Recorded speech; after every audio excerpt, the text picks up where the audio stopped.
안녕하세요. 저희 고시원 스터디 구독자 여러분 잘 지내셨죠? 자, 이제 거의 연말이 다가왔네요. 코로나는 또 심각해지고, 내년도 어떻게 코로나 상황에서 벗어날 수 있을지 현재는 기약을 할 수 없는 상황이 됐습니다. 근데 우리 고시원은 코로나에 그렇게 큰 타격을 받고 있지 않은데요. 왜냐하면은 이런 전염병이 돌아도 이제 사람은 주거 공간이 필요합니다. 가장 중요한 핵심적인 부분은 이젠 고시원은 이제 사람이 아무리 경제가 힘들고 전염병이 돌더라도 사람들은 주거 공간이 필요해요. 특히 또 경제가 더 어려워지면 어려워질수록 서울에 몰리는 현상. 자, 이 때문에 서울 수도권 중심부에 있는 고시원들은 참 잘 되고 있는데요. 자, 오늘은 뭘 알아볼 거냐면은 우리가 이제 고시원을 인수해요. 인수. 기존에 있는 고시원을 인수해서 운영할 거야. 그러면은 제일 첫 번째 하는 게 권리 양도 양수 계약입니다. 권리 양도 양수 계약을 할 때 좀 중요한 부분을 좀 짚고자 해요. 많은 초보자분들이 실수하는데요. 실수해서 제가 이제 좀 짚어드리려고 하는 거예요. 자, 권리 계약이라 하면은 거기 대체적으로 어떠한 내용이 첫 번째로 들어가냐. 이거를 전부 다 고시원 전체, 모든 방에 있는 집기 시설, 또 그리고 그 안에 들어있는 손님, 모든 거기에 모든 부분을 포괄 양도항수하여 양도 계약 시에 자세한 특약 사항을 넣지 않으면은 나중에 계약금을 날리는 경우도 있고 빠져나오질 못하는 경우가 있습니다. 그래서 이 매수자를 꼼짝 하지 못하고 무조건 인수하게끔 만드는 그런 계약들이 있어요. 계약은 우리가 부동산에서 하죠. 물론 좋은 부동산이 더 많습니다만 좀 안 좋은 부동산에 걸리면은 모든 거를 매수자가 부담하게끔, 그리고 이거를 빠져나가지 못하고 무조건 잔금을 해야게끔, 계약을 만약 파토 내면은 계약금을 못 돌려받게끔 이렇게 계약을 써버려요. 그 계약서의 특약사항을요. 그래서 특약사항을 좀 꼼꼼하게 넣으셔야 되는데 가장 중요한 부분이 어떤 게 있는지 좀 알아볼게요. 자, 고시원에 불법이 있어요. 불법이 있어도 승계를 유도하는 거예요. 불법이 엄청 많아요. 엄청. 대부분의 고시원, 서울에 있는 고시원 중에 불법이 있는 고시원들은 많아요. 하지만 불법이 너무 많아.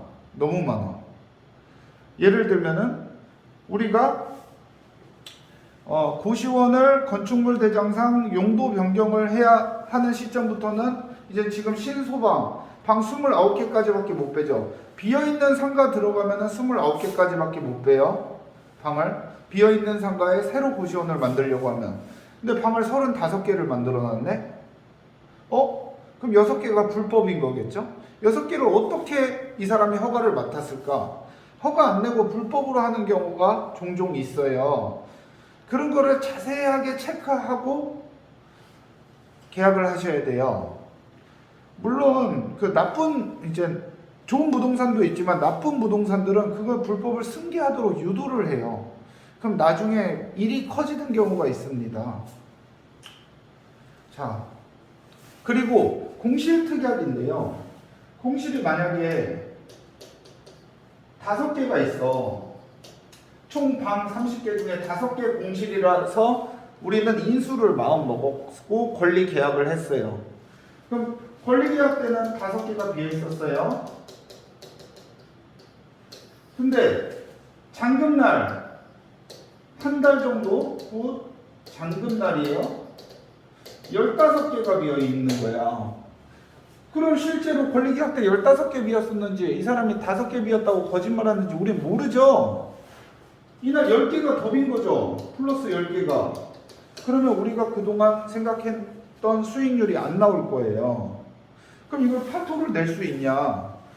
계약서의 특약사항을 적지 않으면 파토를 못 냅니다. 자, 대부분의 이제 좋은 중개사님도 계시지만 정말 좀 뭐랄까 좀 질이 안 좋은 중개사님도 계실 거예요. 분명히. 어떤 식으로 넣느냐.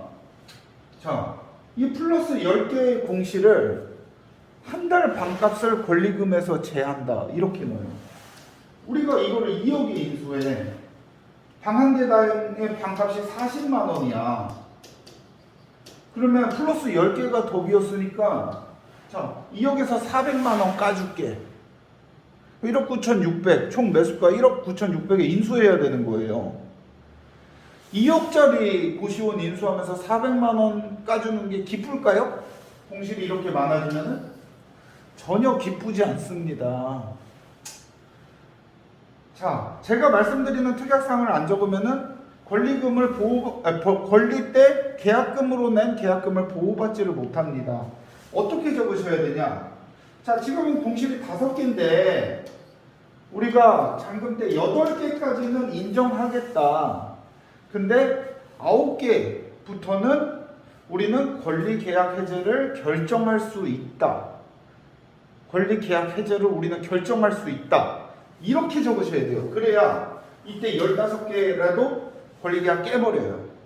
그쵸? 그렇게 되는 거예요. 자, 그리고 또 하나 알아볼게요.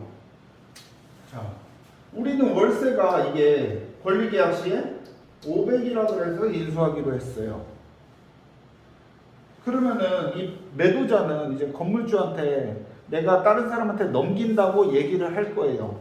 근데 건물주가 이제부터는 월세를 부동산 가치가 많이 올랐으니까 700만 원 받아야 되겠대. 700만 원으로 올린대. 자, 법적으로 임차인이 같으면 5%까지밖에 못 올리지만 명도시에는 건물주 마음이에요. 700만 원까지 올리는데요. 200이 올라가니까 수익률이 달라지죠. 고시원 투자하고 나서 내가 가져가는 돈이 달라져요. 매달 200만 원씩 줄어들어요. 그러면은 우리는 이 투자를 안 해야 되겠죠. 안 해야 될 거예요. 근데 특약사항을 넣지 않으면은 깰 수가 없습니다. 깰 수는 있어도 우리 계약금, 권리계약금을 보호받지 못해요. 그래서 어떠한 특약을 적으셔야 되냐. 자, 내가 이거 인수하기로 했는데 건물주가 만약에 5% 이상 올린대. 그러면 나는 권리계약 해제를 결정할 수 있어야 돼. 이 특약사항을 넣어야 돼요.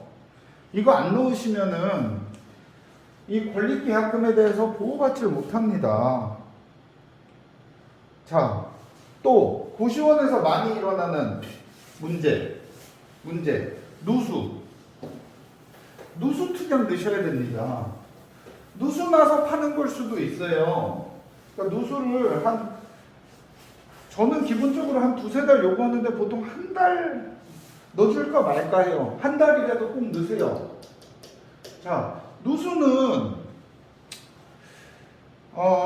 외부 누수는 대체적으로 건물주가 고쳐줘야 되지만 내부 누수는 우리가 고쳐야 할 때가 많아요. 임차인이 고쳐야 할 때가 많아요. 그러니까 누수까지 꼭 넣으시고, 고시원 특약사항은 고시원마다 되게 많이 붙어요. 개개의 고시원마다 특약을 넣어야 될 점들이 너무 다른데 우리가 매수자들이 언제든지 이게 뭔가 이상하다 하면 빠져나올 수 있게끔 특약사항 넣는 것이 중요합니다. 저는 계약 때 특약사항을 한 10개 이상 넣습니다. 예, 언제든지 우리는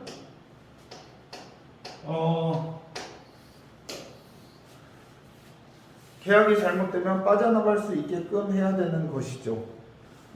네.